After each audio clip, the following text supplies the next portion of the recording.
Today on The Conservative Rebel, power-hungry leftist judges are illegally trying to seize power from President Trump to stop him from implementing his agenda. This time, they've ruled that Trump needs to rehire thousands of useless bureaucrats fired by Doge. This is an attack on the very foundations of our constitutional order. America is supposed to be ruled by the people, not by unelected oracles in flowing black robes. Meanwhile, Trump makes a major blunder by calling for Kentucky Republican Thomas Massie to be primaried. Congress is filled with pathetic spineless traitors, but instead of targeting them, Trump's attacking one of the only principled conservatives we have. It backfired spectacularly, as you would expect. And finally, the Trump administration has a new proposal. Abolish the income tax for Americans making less than $150,000 a year. What happened to ending it for everyone? Why should your rights be based on how much money you make? We'll talk about all of it today on The Conservative Rebel.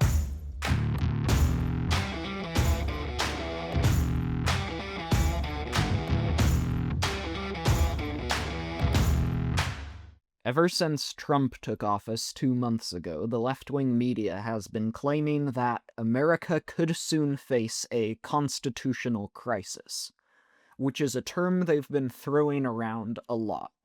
They want you to think that Trump is wildly abusing his executive power by firing useless bureaucrats, or by cracking down on the invasion of the southern border, or by fighting corruption at USAID or any other federal agency.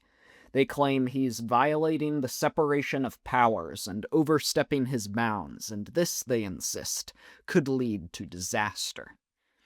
They're wrong on all counts, except for this. It's true that America's facing a constitutional crisis.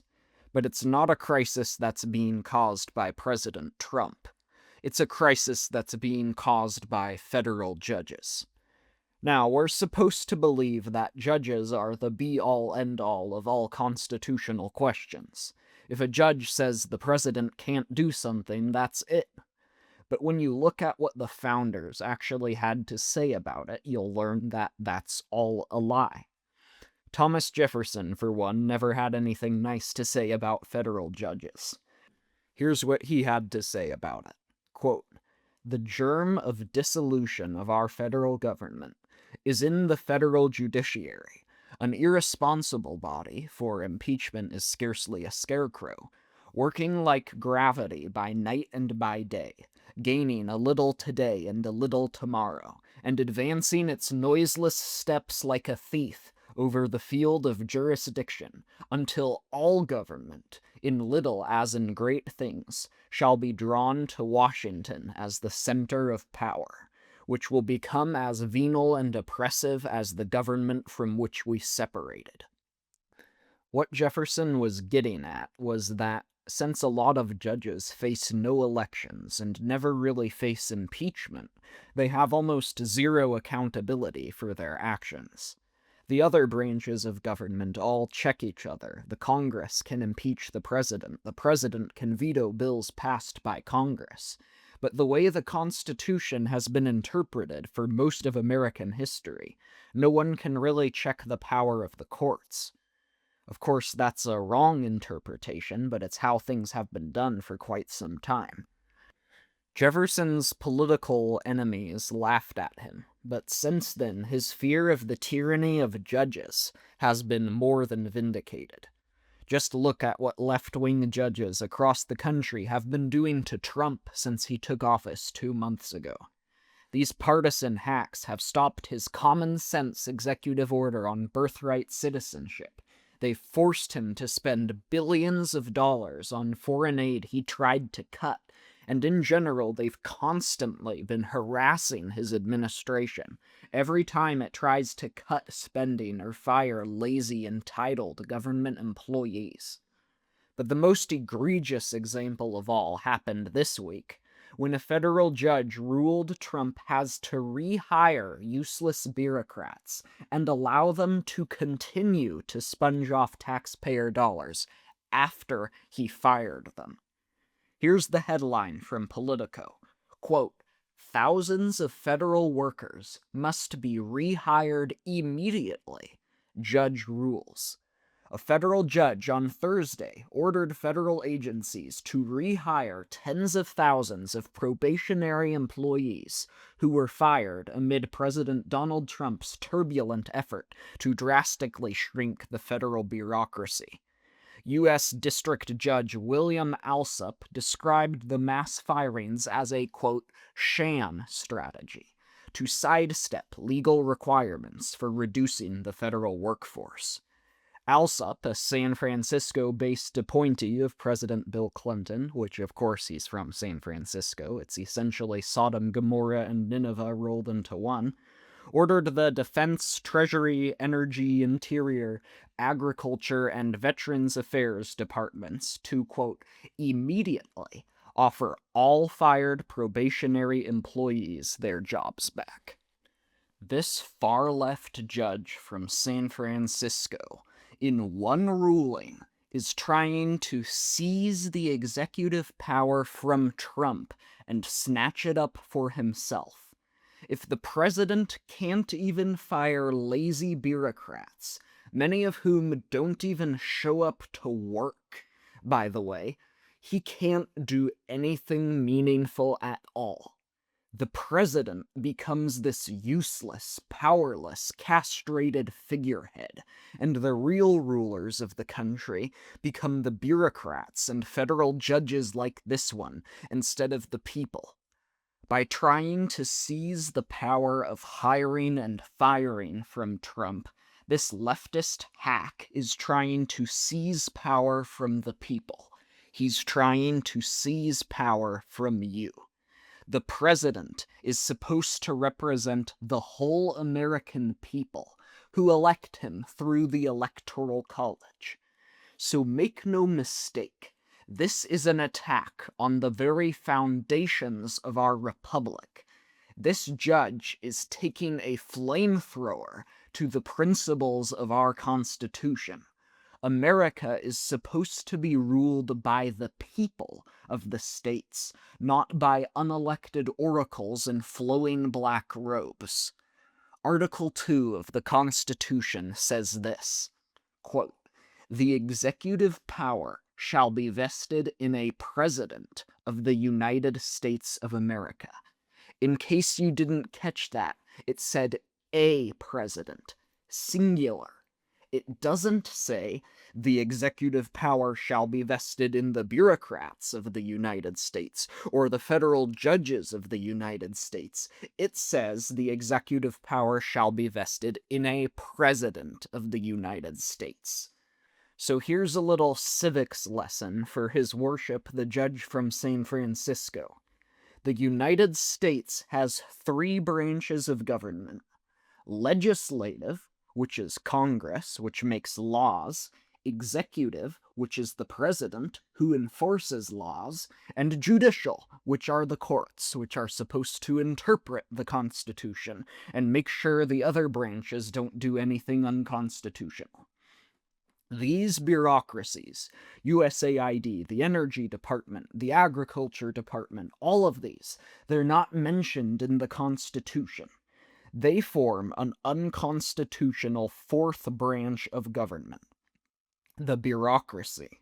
But since a 4th branch is unconstitutional, all of these, to be legal, had to be technically classified as part of the 3 real branches of government. So guess what they're classified as? Executive agencies. As we just read in the Constitution, the president is the chief executive. He has the executive power, which means that he is in charge of all of these bureaucracies. He's in charge of the bureaucrats. He's their boss. And guess what that means, your high mightiness? He can fire any or all of them anytime he wants. He could abolish any one of these agencies with the stroke of a pen. Because the president is elected by the people, and these bureaucrats are not, this judge has in effect ruled that the people are subordinate to the bureaucrats. He has ruled that America is an oligarchy, not a republic. He is attacking the foundations of constitutional government in the United States, and so is every judge who has ruled that Trump can't fire these people. So yes, there is a constitutional crisis in America, but it's the activist judges like this one who have caused it. And for the sake of our republic, Trump's reaction should be the same as Andrew Jackson's was when the Supreme Court overstepped its bounds in 1832. The judge has issued his ruling. Now, let him enforce it. Alright, moving on to our next topic. I've been very supportive of a lot of the things President Trump has done since he took office, and anyone who has listened to the conservative rebel in the past knows that's true. But this week, Trump made a major catastrophic blunder, unfortunately, and I can't ignore it. And that blunder is this. On Truth Social, Trump called for Kentucky Republican Thomas Massie to be primaried. For those of you who aren't familiar with Massie, he is without question the most consistent conservative member of the United States Congress.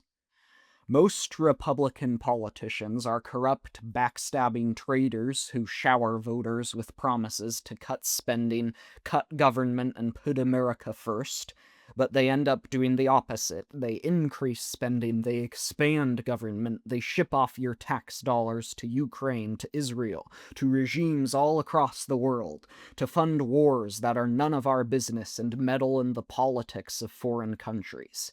They either do that because they profit off of it and they deliberately lie to the people, or they did mean what they said genuinely, but then they end up being too cowardly to do anything about it and they just want to compromise.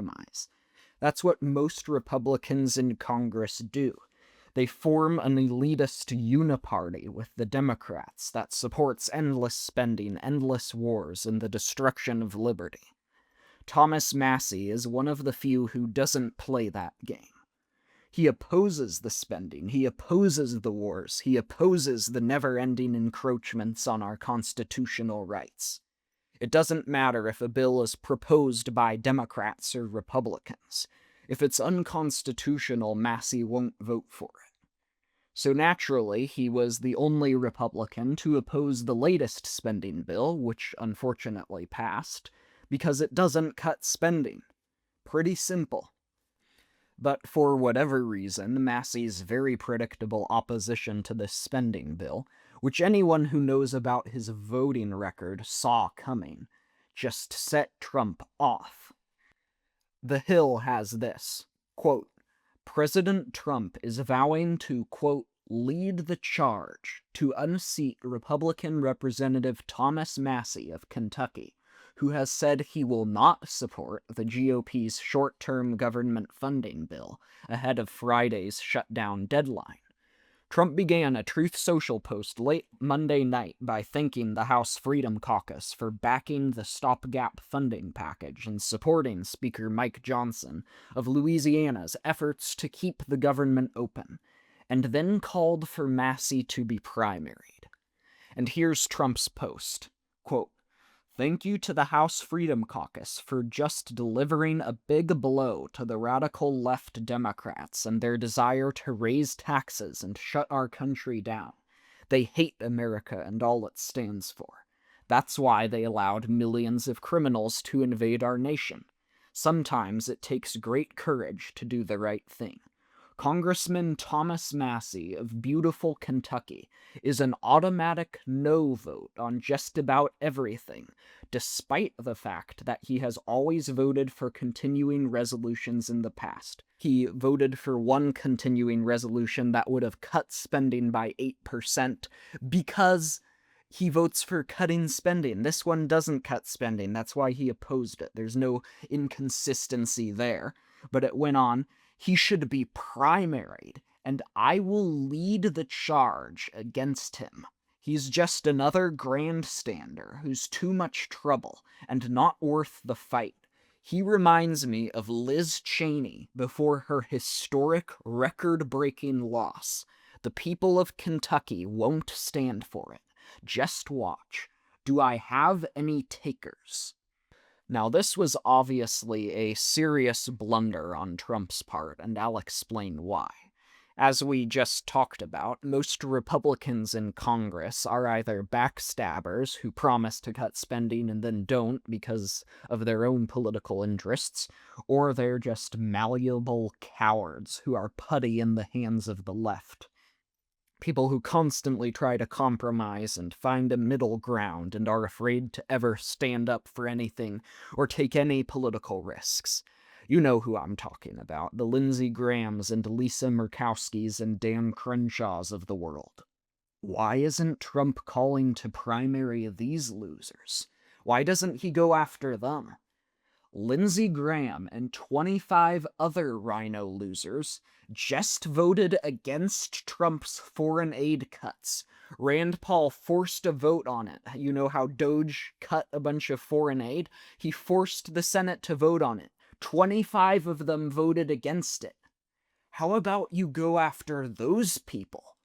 I don't care if you agree with Thomas Massie on this spending bill or not, or on aid to Israel or whatever other issue. There are dozens and dozens and dozens of Republicans who are openly hostile to the America First agenda. There are dozens and dozens of them who have worked with the Democrats to destroy this country for the past 4 years. Where are your priorities? Shouldn't we deal with them before we deal with one who you think is too conservative? But you'll hear a lot of Republicans say dumb, popular things like, oh, Massie is just looking for attention. We need to unite to defeat the liberals. We need to compromise every now and then. Just regurgitating the Fox News establishment talking points. Listen to yourself. Which do you think is a bigger threat to this country? People like Lindsey Graham, who never saw a war they didn't like, who spend money like drunken sailors, who are bought and paid for by lobbyists, or people like Thomas Massie? Do you think the problem with the Republican Party is that it's too consistent, too principled, that it doesn't compromise with the radical left enough? Really? Is that what you think? You think the problem with the Republican Party is that it's too reluctant to waste your money? You think the problem with America is that Congress doesn't spend enough money? That's what you have to think in order for primarying Massie to make any kind of sense. As Massie himself has pointed out, every time there's a new opportunity to cut spending, Mike Johnson and the loser faction of the Republican Party will just say, oh, we'll compromise now and fight next time. But next time never comes. Massie recently put this out on X. This is true. Quote, the argument for CR, which is an abbreviation for continuing resolution, which is how they're spending money, in September 2024, was to fight in December 2024 after the election. The argument for CR in December 2024 was to fight in March 2025 after the inauguration. The argument for CR in March 2025 is to fight in September 2025 because we're not ready yet. What he's getting at is we control the Supreme Court. We control the House. We control the Senate. We control the presidency. If we don't fight now, we'll never fight. We have united government. Republicans control everything right now, okay? Everything. Now is the time to fight. This is the golden opportunity. This is the moment that we strike. Because there will not be a next time. This is the golden window of opportunity to actually save America, providentially given to us, a golden opportunity, and we're just throwing it away. It's insane. And it's especially bizarre how, in his post, Trump compared Massie to Liz Cheney. He compared someone who is literally on the staff of the libertarian Ron Paul Institute to a woman who is one of the most hawkish neocons in Congress. They're polar opposites. They could not be more different. I'm glad you brought up Liz Cheney, because look at how she was primaried. That should be the model for how you deal with rhinos. So how about we give Lindsey Graham or someone like him the Liz Cheney treatment instead of attacking Massie? And already this has backfired spectacularly for Trump. In just the past few days since this all happened, Massie has raised almost $350,000 from thousands of small donations, and every time people have targeted Massie, they've failed. For 3 consecutive elections, he has faced opposition from people who are running to the left of him, people who claim that he's too much of a firebrand or a radical. For the past 3 election cycles, that's what he's faced. Last year, AIPAC, which is a lobbying group that pays congressmen money to ensure they'll continually vote to send money to Israel, pumped tons of money into Massie's district to try to defeat him in the primary, because he votes against all foreign aid, including to Israel. But Massie ended up crushing his opponents. So the people of Massie's district love him. Whoever runs against Massie will inevitably lose. So Trump can't win in this. He can't win. There's no way for him to win. He has nothing to gain by calling for Massie to be primaried. All it does is make him look bad, which is unfortunate, because I think Trump is the best president we have had for the past 100 years. Now, that's a very low bar, obviously, but still, I really like a lot of what Trump did, and it really upsets me to see him make blunders as dumb as this. Alright, moving on to our final topic. A few weeks ago, we discussed why the income tax needs to be abolished, primarily because it's, of course, morally evil, but also because it does terrible harm to the economy.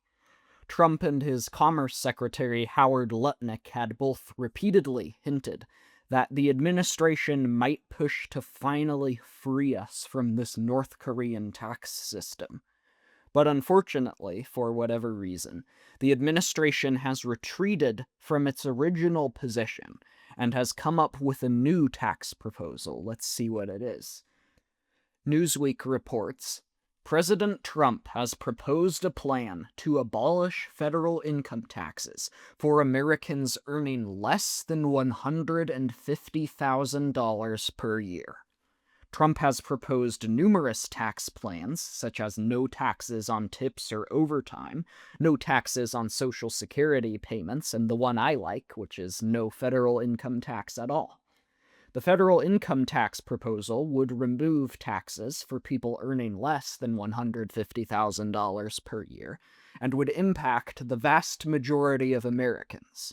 In 2022, around 93% of Americans aged 15 and over earned less than $150,000, according to the U.S. Census Bureau. If Trump's plan is enacted, Americans would still pay taxes at the state and local level, as well as Social Security and Medicare. However, their take-home pay would increase if federal income tax was removed. Now, the first thing I'd like to say is that the income tax is evil in any and all circumstances. I won't spend very long saying that. We talked about it a couple weeks ago, but we discussed that it's morally wrong for the government to enslave anyone by forcing him to work half the year just to make the money the government will steal from him.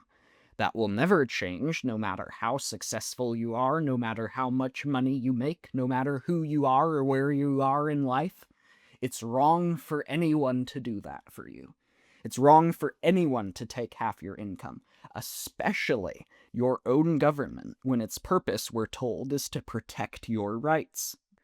Your inalienable, God-given right to property doesn't go away the second your income exceeds a certain amount. You think that's how it works? You think you were created with an inalienable right to property, but when you make $150,000 a year, that right suddenly magically disappears? If you make $149,999 a year, you're protected. But the second you make just $1 more than that, your right to your own property somehow vanishes. Because that's what you have to think for this proposal to make any kind of sense. You have to think that some people have rights that others don't. You have to think some people are more equal than others. And what's more, you're basing that on how much money someone makes. So it violates the principle of equal justice. Now, of course, you can't really criticize Trump for that because our current income tax system is already a far more egregious violation of equal justice. We already have this ludicrous illegal system where different people have to pay different tax rates. Some pay 10%, but others have to pay 4 times that, which is morally insane. We already have that illegal system going on that violates equal justice.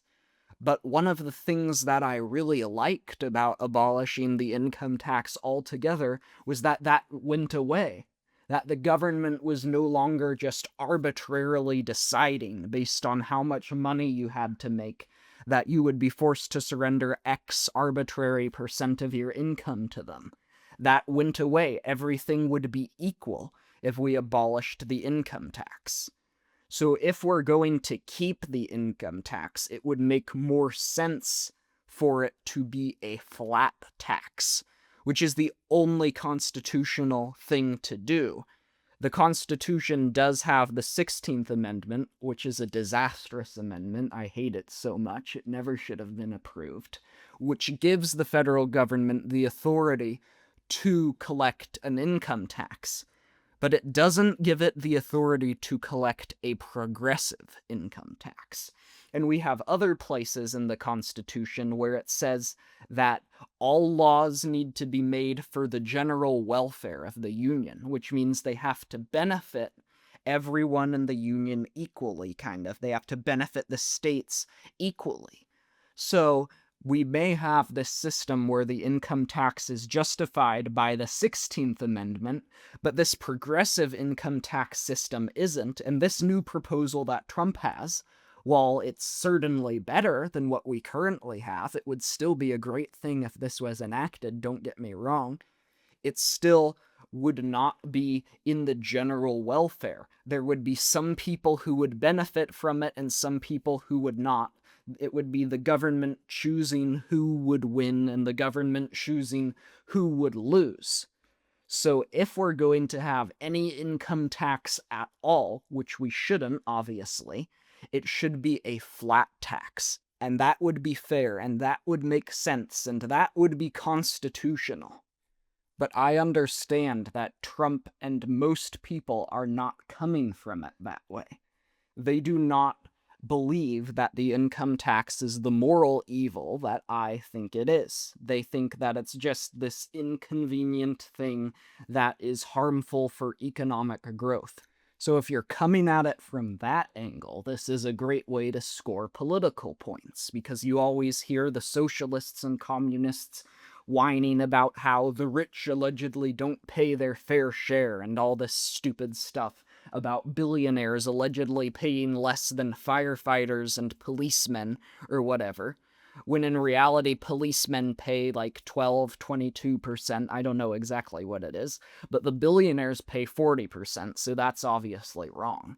But this system obviously would lift the income tax on the lower class and the middle class, but it would just be the upper class who would have to pay taxes. So it's a very populistic thing that a lot of people will like, because it looks like something that's helping the little guy, but still making the rich bear the cost of the government. The problem is, though, that the people who make all of the jobs that the middle class uses, they hire all these middle-class workers, the ones who build the factories, the ones who create the stores that people work in. If you're taxing them, then they have less money to invest into their business, to grow their business, which means they have less money to hire middle-class workers.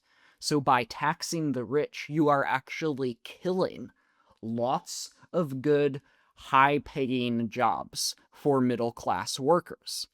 Now, this proposal would not raise taxes on the rich any more than it already does. But what I'm saying is that it doesn't make economic sense any more than it makes moral sense to tax the rich but not to tax the middle class. So don't get me wrong, this would be a step in the right direction. I would be happy if this was passed. It would be far better than our current tax system. I'm not someone who's all or nothing on this issue, where I'm either gonna have the income tax totally abolished or I won't accept anything else. This would be a step in the right direction, and I'd be happy about it. But it would only be a step in the right direction. We need to continue working to free America from this oppressive North Korean tax system because it is morally evil. It's like crime. It's good when politicians reduce crime. It's good when the criminals are locked up and the murder rate goes down. But we can never stop fighting it because it is evil. We can never give up until it disappears altogether. And maybe the income tax will never disappear, but we need to understand that it is morally wrong and that the goal must be to abolish the income tax for everyone. And that once we do that, we can finally begin to restore freedom and prosperity to America. Thanks for listening to this episode of The Conservative Rebel. Please subscribe to our podcast, leave a like, and share. I'll see you on the next episode.